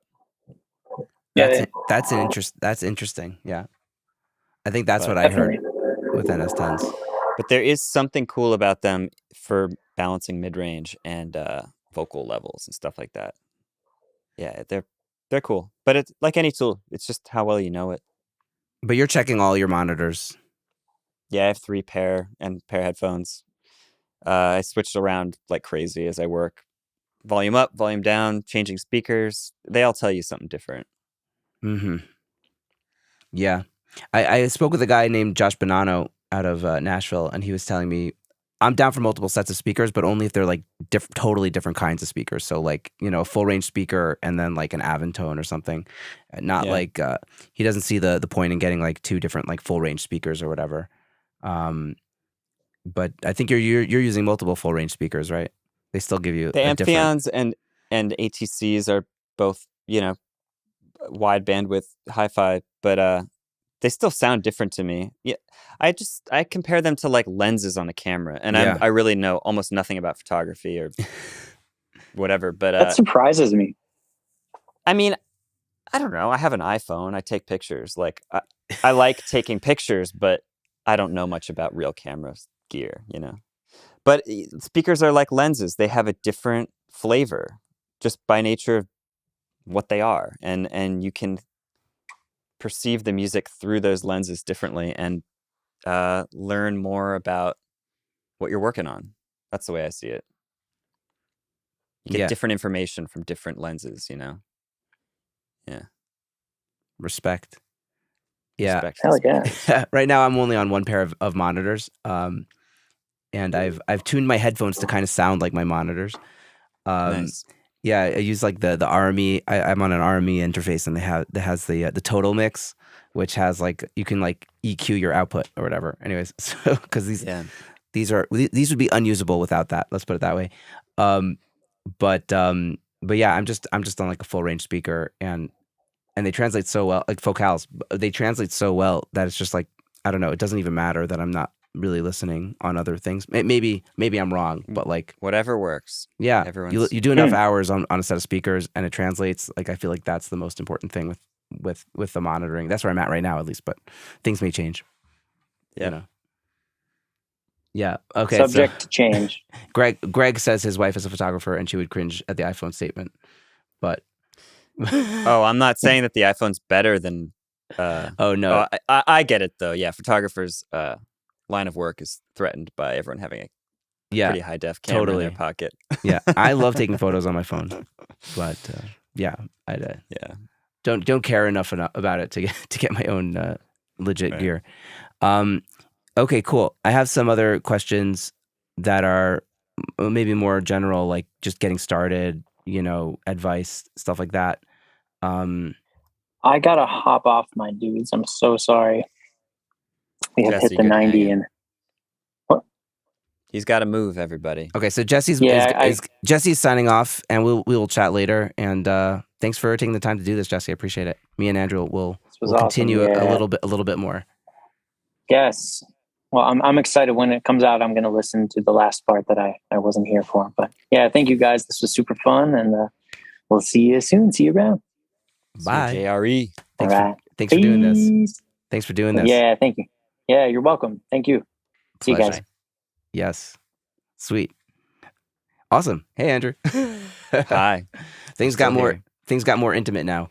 But there's still 12 more people in the chat or whatever. So yeah, so I don't know. Do you want to talk about like kind of getting started, kind of that kind of thing? Because I guess I don't ask that much.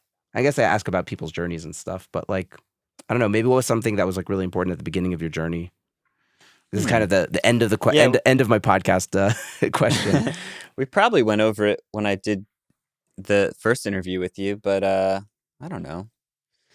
Yeah, I don't know. I feel like I've told my story in plenty of other places, but is anyone asking?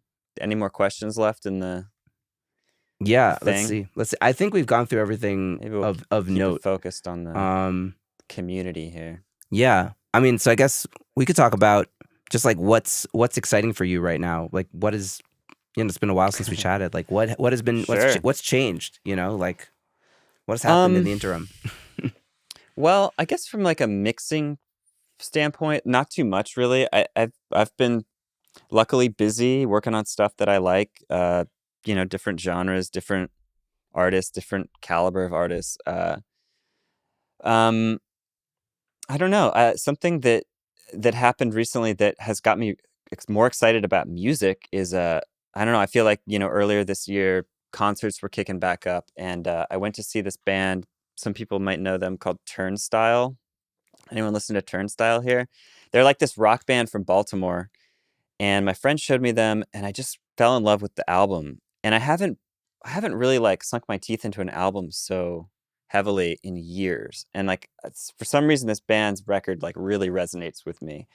And I saw them live, and it just like blew my mind. Like I felt like a 16-year-old at the show. Wow. And I don't know, it just has given me so much like energy lately. And the whole point of the story is just like you never know when you're going to get into something new. And it had been a couple years since I found an artist that like really made me remember like why I like music so much. And I don't know, that feels like the answer to your question. Like just off the top of my head, it's like I found a new band that I like, and like saw them live twice, and they just kick ass. I don't know. That's what I'm thinking about throughout the day. Yeah. Like, I love that. man, I want to make a record like that, or like, I want to find an artist to collaborate with who's on that level, like that just resonates with me. And Yeah. Have you and reached I out? don't Have know. you reached out to Turnstile? Well, I'm not the type to really do that. Like, we come from different worlds in a way, and like, I don't know. Who knows? Who knows what'll happen? But I don't know. I just find myself being inspired by it. Like when I'm mixing, Yeah. I'm thinking about the stuff that I like on that record right now. And That's amazing. Yeah, I don't know. I think the last record that did that for me was the Billie Eilish record, the big one, not like the follow up. Yeah, because there was something, and I spoke with John Greenham, the mastering engineer, and it was just like there's something about the emotion that just carried through in a way that I don't hear in most modern records. Of like, it's just it's so visceral, even though it's like very polished and like in your face and all that stuff. And yeah, I don't think I've heard a record since then that has been. I mean, I've heard great records from bands that I love. Like I love the new Smile record, and yeah, there's tons of great stuff. But that like was new and like hit me in a new way. Like it's been a while. Yeah. It's been a few years, and I was just listening to Guns N' Roses the other day, and I just like started to almost like weep just hearing like Slash's guitar tone, because there's just something there that like takes me back to being 15 and being obsessed with Guns N' Roses and those guitar tones and like that thing, and like for when sure. you go back to that teenage era of you and being obsessed with music and just like all that stuff, like that's like the feeling you need, Absolutely. I don't want to harp on Turnstile too much because it's just a band, but like that, it had this effect on me that I was worried that I had lost. Like I hadn't found something that was just undeniable to me. And I'm just pumped that I still can find things that can spark that youthful energy, because it can be easy to like slip into hearing music in a really different way when it's your job, like I'm always sizing up music in a way that no music fan is, like, or very few of them. And it's like a thought pattern. It's like a habit, you default to like perceiving music a certain way. And just it's nice to find something that can break that spell, where you don't even care to think of it in a analytical way. It just like moves you, Yeah.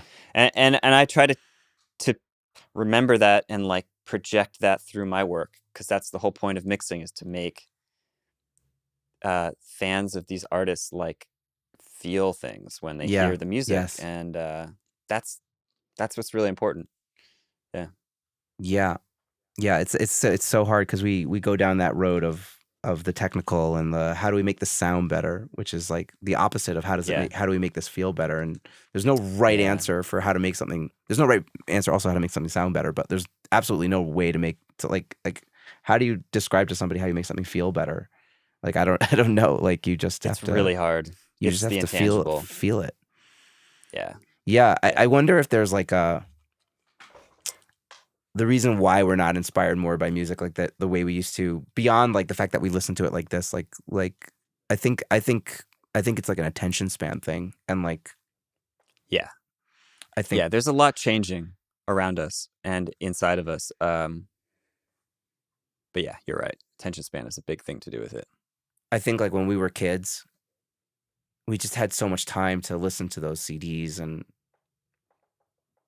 just totally feel whatever we were feeling about everything else that was going on around our lives and stuff. And now we constantly have something to think about or be distracted by, or like we don't have a headspace of where we can just embrace the music. You know what I mean? Like right. Because the device that plays the music is also like the entire world. Like you can just navigate anywhere on the phone or on the computer. Yeah. I wish there was like, I feel like once you've taken the Kool-Aid of like you have a smartphone and you understand what the internet is and whatever, like there's no way to undo that. Like your brain has been rewired by this, and it's like, I don't know if you have any tips for No, I mean, look, this is, in a way I feel lucky that I remember what it was like before then, you know? Yes. But that's just my personal feeling on it. I have no idea what it's like to be a kid right now, growing up with the phone, growing up with the internet at your fingertips. I think it's a completely unrelatable new paradigm we're in. Yeah, I think no. And circling back to Atmos, like I really wonder if Atmos is going to be the new zeitgeist at some point, and like it really will be the format that is just what everyone knows and loves. Like, you know? Yeah. Maybe not. We'll see how Maybe much not. VR we end up living in. You know, I think that's going to determine it. And and I think right now there's not enough. The consumer doesn't care enough that it should matter. But who knows how far they'll push it? You know. The thing that comes to mind with this subject is like everyone that's alive right now is aware of the encroaching, like crazy new tech, and we're a little hesitant about it. But like anything over the course of history, things just kind of seep into place, and like, you know, it just might be that we're getting to a new baseline of accepting technology. And I wouldn't be surprised if in a generation or two, like, yeah, it just becomes completely normal that everything is AR, VR, whatever. And we're just going to sound really old being like, oh, remember IRL? Yeah, I mean that's definitely not a world. It's not a world I'm interested in really living in right now. I know. We'll see. Yeah, we'll see what happens. Yeah, IRL is good. I feel like honestly, like the best part about being Jewish is our Sabbath. I've talked about this a bunch on the podcast of like just that's a great point. I shut off my phone for 25 hours a week. That's amazing. And it only works if you actually like are, you know, saying this is important and I'm not doing this. Because if you don't say that, then I don't think there's a way to keep it actually shut off. Yeah. And then and that just like that day helps me reconnect with like my home base and my family and just be like totally present, which I never get during the week. 6 days I don't have that full presence, you know what I mean? Right. Do you feel excited to get back to the technology like the next day, or does it feel like I kind of want to stay in Sabbath mode? I get excited about the serotonin hit or whatever it is when I'm going to turn my phone on and see how many WhatsApps I have and who responded to my emails and I definitely get like a little bit and then it's over. You know what I mean? It's like a 2-second thing. Yeah. But until I turn it on, like I'm good with extending it. You know what I mean? For a bit. Like I know a lot of people like in my world are very anxious at the end of a day of the Sabbath, and to get back to it, and I don't feel anxious. But there is like a moment of like, oh, that's exciting. I'll see, for that like that very brief moment of like, what are my WhatsApps going to be at the end of the day. Yeah. So, yeah. Yeah. But it's definitely helped keep me a sane person. But I don't know if people deal with it every day of the week forever. Like I feel like it's just not sustainable for having like good mental health. I don't know. Yeah. Yeah. But no, it's good to find the time that you need to decompress. yeah. Do you have like a meditation practice or like a way that you kind of allow yourself to be bored and let your brain to like wander and like get out of the grind mode? Yeah. I mean, I think I've talked about this a little bit on some podcasts I've been on lately, but I feel like I've just generally been trying to structure my life to be a more relaxed in general. Like for a bunch of years, I was hitting it hard, living in New York City, working out of a studio that I was renting. So I had to go to work, and I would maximize the full day, and I got a lot done in those years doing it that way. And now I'm living at a house in New Jersey. I still go to the city, pretty much weekly for a day or two or three, but I just I have this building that's my studio that's just off the main house, and like I can kind of wander in and out of working all day. And so I try to work when I want to work. And some days that's not at all. And other days that's like, a full 6-7 hours, whatever, maybe more, depending on what's going on. But I just kind of, I don't know. The point is, I guess I weave the work in my day, like a lot. And being in the box completely enables that. Like I wouldn't be able to do that. Actually, that's not true. I mean, if I had, in the box just makes it really fast. And I just know that I can open a session anytime, anywhere, and it will be the same. But I think I just like trying to work in shorter increments and let instinct and perception, like fresh perspective, be the drivers of how I get stuff done. Yeah, you mentioned at the beginning the 20-minute intervals, and I was like, "Whoa, that is short. That is like a short interval to work on a song and Yeah, and step and that out." would apply to like something that I had already maybe worked on, like a first mix for like 2 hours, but then I got Right. a little stuck, and then I come back, and it will take me 20 minutes to be like, okay, this is ready to send. Um, Yeah.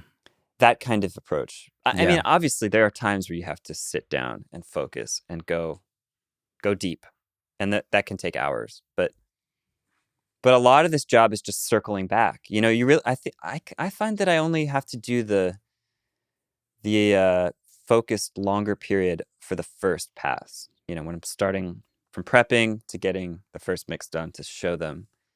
But everything else related to the project is usually just touch-ups, And I don't know, I feel like most of the job is touch-ups. Like in terms of the sheer hours spent, or like correspondence, and the process is mostly just touch-ups. And for you, is that like mix notes, or is it like an internal touch up thing? It's both. I mean, I basically I try to weave in the notes with my own notes, Yeah. but I don't necessarily tell the artist like what my line of thinking is on the side as I Mhm. as I finish stuff.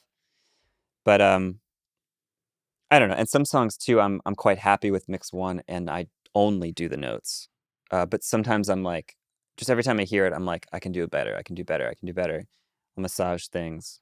Um, yeah. Yeah. It's the taking time. I'm in New Jersey now. Yeah. Let's circle back to that. Yeah. I mean, I just don't want to force anything. And I think I've kind of been trying to prove to myself that I don't have to force things out the door for them to be good and for the client to be happy. Like, I can afford to take a more relaxed approach. And in general, like, people aren't like pounding on the door, with emails being like, when's this going to be done? Like, everyone's pretty chill. And I try to be really deliberate about understanding what the deadline is. And if there is a deadline within the week, like, suddenly that song is at the top of the priority list. I got to factor in some other stuff too, but like it's just a giant juggling act, and every day is different, and every day, uh, I'm not very organized. Like I just kind of I tend to the most important thing at any given moment, and it seems to work out. Yeah. You know. Yeah. That's good. I guess. I don't know. That's There's probably a it's better way to hard. do Yeah. it, but yeah. Yeah, it's sometimes we have so much like coming in our inboxes, like various inboxes, whether it's texts Yeah. or emails or whatever. It's at a certain point, Yeah. like you need some of those people to remind you, because there's just too much. You're just bombarded Oh, with absolutely. too much stuff. We can't process all of it, and there's no foolproof method yet, to deal with all that stuff. So at a certain Yeah. point, you kind of just like, oh yeah, that thing happened. Okay, let's do that now. I think none Yeah, of us are immune to that. for sure. Wait, Everyone comes to this. Oh, sorry, did you have a no, you continue, and then something? I'll get to Gotcha. it. I feel like I don't know, if we're talking about mixers, these are probably a chat full of mixers. Like everyone brings their own energy, everyone has their own style and like thing that they project, in addition to the work and like the way they work. And for me, like I just love collaborating with people that are chill.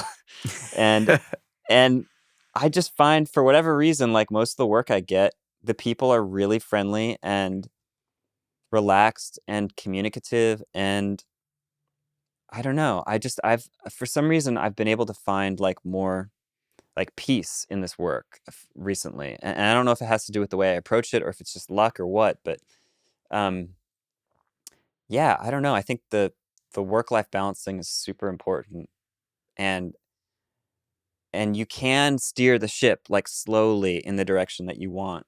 Um, and yeah, I guess all is to say, like for me, I switched from being like working tons of hours every day in New York to working a lot more relaxed in a more rural setting in a house, and like I've enjoyed the change in direction. You Yeah, can I think there's pull like it off. a delicate balance there between like when you're young and you really need to hustle, and that Yeah, actually yeah, is a thing, and for sure. also the fact that it's also kind of bullshit, and it's like you don't really need to do all this stuff, and like I'm from like Ashkenazi Jewish New York, so it's like productivity Hmm. is the name of the game, and like that's how I was raised, so it's hard for me not to Yeah, feel like I had a productive day. Like it gives me anxiety if I yeah, don't feel like I got stuff done. But like you don't really need to do that. It's all in your head. You know what I mean? It's all like that's psychology. yeah. I am the same way. I do beat myself up when I feel unproductive, Hmm.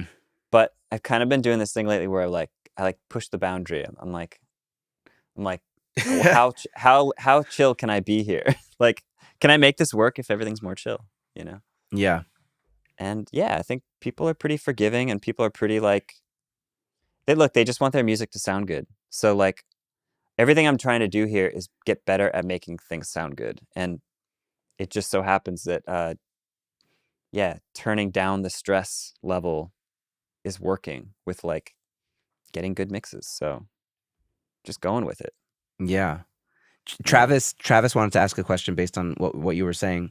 How do you handle client expectations on when they get the first pass? Do you give them a date or a window? It sounds like you are chill about it, but maybe I'm wrong. Yeah, I mean, I usually try to keep everyone afloat with like when they can expect something. But also, I think I don't know. Sometimes I feel like people don't offer any information on their end about what they need. And I kind of take that as like, all right, well, I guess things are pretty relaxed, you know? And more often than not, that seems to be the case. People will let me know if they have a deadline up front, and like that's what it is, and like, we make it work. But I don't know. I think it's just every project's different, and it's just a giant juggling act. Uh, I don't really Yeah. have a system. I kind of feel every song, every project, every artist out a little differently. Yeah. How do you keep Yeah. track of all your projects coming through? It's like all in a big Trello or Um, something. no, I've always been curious to try that app. I've never even really seen it though. I hear people talk about it all the time. I should try it out. But basically, it's just my folder. It's like my file structure. It's like Got every it. artist I'm working with has a folder, and then in those folders are the songs. And like I just sift through that many, many, many, many times throughout the day. There's a spreadsheet with more business stuff that my management team kind of keeps tabs on. But for me and like getting my work done and making sure everything's moving, like it's really just on the computer. It's just Finder. Yeah. Folders and files. Yeah. Epic. Yeah. Whatever it takes. Super epic. Yeah, no, totally. I'm using Notion these days, and I have, because I work on like a bunch of different kinds of things, and so like I have like templates for different things to kind of like, this is like a, this is a song miscellaneous, or this is like a song production, or this is just a mix, or whatever. Yeah, and Notion. Stuff. I gotta look that up. But yeah, Travis also is he's way deeper in Notion than I am even. But yeah, I could learn a thing or two from you guys probably. He says it's a black hole of time sucking. That's probably also true. Is. If whatever's working for you is working for you, then yeah, I'll put a link to Notion in the show notes for sure, Stephanie. Yeah, does anybody else have any questions before we kind of bring this to a close? Because I don't want to leave anybody hanging, or if I missed a question, please tell me real quick before we end this, because I realize that you guys have been sticking around for a long time, so thank you for your patience, everyone. Okay, it's in the chat. Notion.so. Last chance, people. Last chance for extra questions. I'll edit this out later. Let me just see if I didn't miss anything. Attack wall. How it works. Yeah, for your room. There you go. Attack wall. Sure. I mean, I don't know. I feel like I'm the biggest tube trap advocate. I have been for years. It's just it's a solution that really worked for me, and I don't know. I've never looked back. Like, I've told the story a few times, but living in New York City, like, was just always so skeptical of doing a build out and installing acoustic treatment in an expensive and bulky way. And like, a couple friends told me about the tube traps, and I just decided to go for it. I bought a giant set of them used. I got lucky finding a set used, and I just was blown away at how much better my speakers sounded when I started mixing in the attack wall. And I don't know. I got used to the sound. I'd go to friends' studios and hear their rigs and like feel like something was missing, or it just didn't sound familiar to me. And I just keep rocking it. And I've taken it to 4 different studios now, and it always provides a familiarity. And yeah, I just love that it was a one-time investment. It was like I spent a bunch of money once, almost 10 years ago, and I still am benefiting from it, and it's moved with me. It's just a hard thing to pull off. That's crazy. Sound and physics and a decade in the Yeah, I don't know. But I know of people that don't like the attack wall. They think it sounds funny, or they think it looks goofy, or I don't know, whatever. It's like, it just has worked for me. And it's hard to try it because, it's a physical thing, and they're hard to find. They're expensive. But I think most people I've known who decided to go for an attack wall have been pretty psyched about it. So, how's my endorsement? Big fan. Yeah, and I think Greg's also asking about like the low end. I think we talked about this pretty in depth in our previous chat. I'm pretty sure. Yeah, I mean, I think it's pretty undeniable that it enhances the low end no matter what. Like, I don't think anyone has the experience of putting an attack wall in their room and it sounding less good in the low end. But my experience with it was that it sounded like it dropped an octave in perception.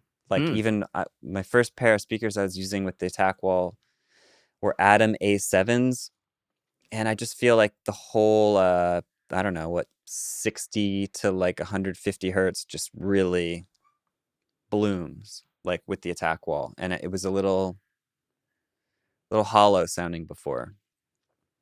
And the inventor of the tube trap, this guy Art Noxon, who owns ASC, the company that makes them, his whole thing is like, all these speakers that we buy, these studio monitors, are designed in anechoic chambers to have great bass. They all have great bass. They can generate accurate low end. The problem is your room and the placement, and things get all warped by the time it gets to your ears. And like the point of the attack wall is it gives you a space where you can hear that engineered, accurate bass, because it's all just physics in the end. Just air pressure, pockets of air pressure in your room that travel to get to your ears. And whatever you can do to clean up the accuracy of those pressure patterns means better sound. And that seems to be what the attack wall does. Yeah. I don't know much about physics, but it does seem to work. Yeah. Excellent. Amazing. Yeah. Yeah. Tube tracks do seem great. My studio is someone else did the acoustics for my studio, and I just have a lot of like really thick foam in front of my computer screen and in between my speakers. It's like on the front wall, and it acts very similarly in terms of like it's just absorbing a lot of that energy at the front. Right. Right. And it seems to work for me right now. One day maybe we'll buy the tubes. So we have one last question. This is from Ricieto. I hope I'm pronouncing your name right. I probably am not, and I apologize. How do you think everything in a song needs to be heard? Sometimes I feel like elements getting a bit lost in the mix make the whole thing sound better. That's really interesting.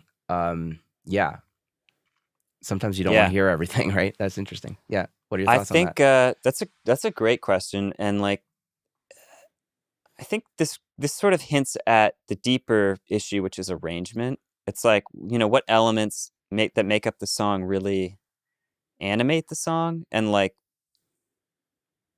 make the most of itself, kind of like, I don't know. So I feel like I receive a lot of productions from people where I hear the rough mix and the drums are loud and the vocals loud and this like one lead guitar is loud, and then there's like 50 tracks of just stuff that's like really quiet. And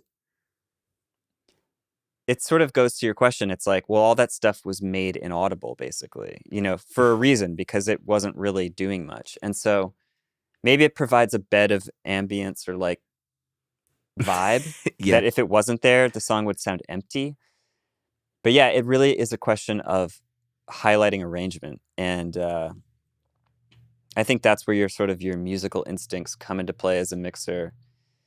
Having a strong enough opinion to want one element or another to be more the focus. And sometimes it's just following the rough mix because the artist has already figured this out and they like it, and maybe you agree with them and you think that their balance works really well. And other times I work on stuff where everything seems all out of whack and there's competing ideas, and there's this synth part that's busy, but then there's also this synth part that's busy, and like, why are they both in? And so as a mixer, maybe you make the choice to highlight one over the other or mute the other one. And I think that's one element of mixing that is really important to not forget, which is you have basically complete control over the arrangement. And the trick is to, hopefully have enough of an opinion that you believe in, that other people are going to believe in as the listening base, and that you can convince the artist that this route is more compelling. So yeah, I'll add to that in the I think we were talking about like how do you get a record to feel emotional, and I think the least emotional mixes I've done have been ones where I'm really highlighting everything kind of equally, or like the drums will be this and the bass will be this and the guitars will be like, and I'm making sure that everything's getting heard.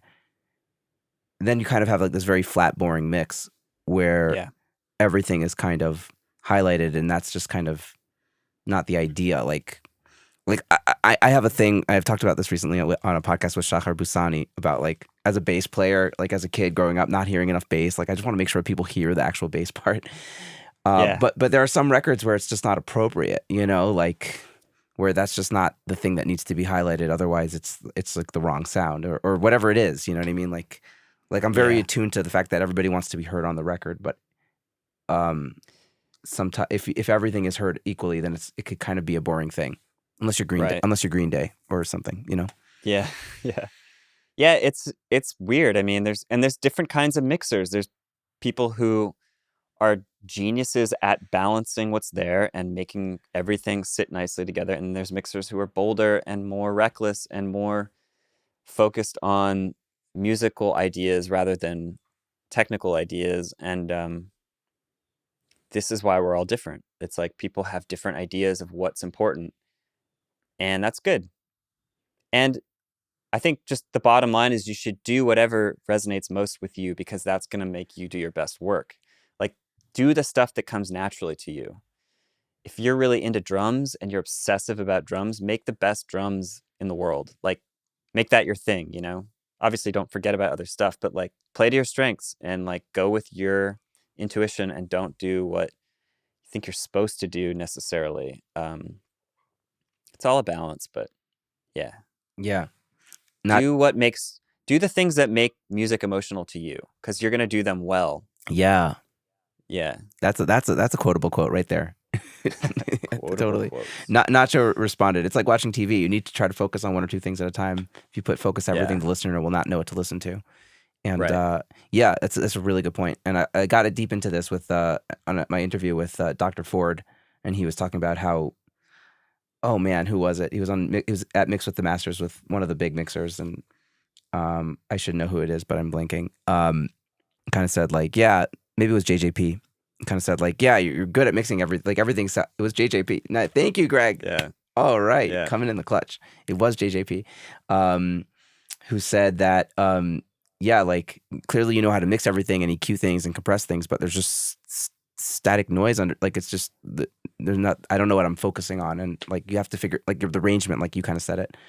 That's like you need to decide what's being highlighted, and everything else is kind of the backing track and kind of, subdued or whatever. And that's just one way to look at it and think about it. But, and like you said, everybody's going to have their own way of doing it. So I did Mix with the Masters in 2010 with Michael Brower, and one of the biggest takeaways that I got from that was he used the phrase, I think he said, like, hold the listener's hand and like show them where to listen. I like that. That's cool. That's cool. Hold their hand. Yeah. Right. Take it. Very intimate. You're the tour guide on their journey of music. Mm-hmm. Mm-hmm. Oh man. Wow. I'll show you what this song's all about. Yeah. Wow, Andrew, this is a great place to end. Yeah.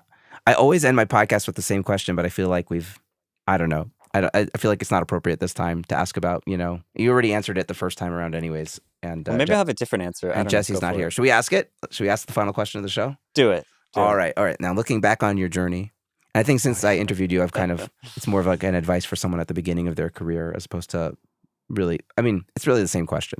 But looking back on your journey, was there something that you either regret doing or you happy you did that kind of got you to where you are today or maybe held you back? Something that would be a lesson for somebody at the beginning of their journey. I don't know. I think the thing that I maybe regret not realizing earlier is like, I don't know. I think there were a couple times early on where I thought it was about me more, like, like my ideas about production or my ideas about the mix. And you got to have your own opinion, of course, but like it really is about getting on the level with the artist. And I think the way you grow your career too is that you work with people, and you got to work with people and have them want to work with you again, or just like have a great experience with you, and do everything you can to avoid being like rubbing someone the wrong way, even if you disagree with them, or like, I don't know. You shouldn't be a pushover, but like the end result should be something that everyone feels good about and like hopefully had a fun time doing, like fun time working with you. So I think just putting emphasis on like being a friend and being like, just collaboration is like so powerful, and a collaboration can be really stifled if people are like arrogant or like terse in the way they talk, or I don't know, just be friendly and be fun and like do good work. That's just like that'll make things go so much smoother as you build your career. You got to be good at what you do, but the thing that you can like really put some focus on is your like interpersonal work, It's sometimes that's a hard answer for some engineers who are not as into the extroverted thing, but I'm one of them. Like I'm not necessarily the type to like pick up the phone every day and like connect with people, but every time I do it, I'm like, that was so productive, and like I feel better about my work now, and like I feel closer to this person, and Yeah. you know, Yeah. that's what it's all about in the end, right? Yeah. That's really good. Yeah. Man. Yeah. I don't know if that was the same answer that you gave me last time. We'll have to reference or not, or just not reference. But that was I think great. I said something about monitoring before, which is also important. Getting your monitoring right. Also, get your monitoring in check. You got to know what you're listening to. Absolutely. Exactly. And get out there. You don't have to be an extrovert, but you have to connect with people, and right. Yeah, that's what this podcast is for me, partially. So yeah. Mm-hmm. Totally. Well, Andrew, this has been great. And Jesse, when you hear this back, the end of it, at least, this has been great. And everybody who's here on the call, I appreciate you. And I'm so grateful that you're here and you took the time to listen to us schmooze and ask your questions. And yeah, that was great. And I'm going to write this off as a success for my first live event of the podcast, and kind of seeing what this is as a community. Like, this is an experiment to kind of see, I don't know, like, where are the engaged listeners at, and how can we, come together and chat about these things. So cool. Thank you, Andrew. Thank you, everyone else. This has been great.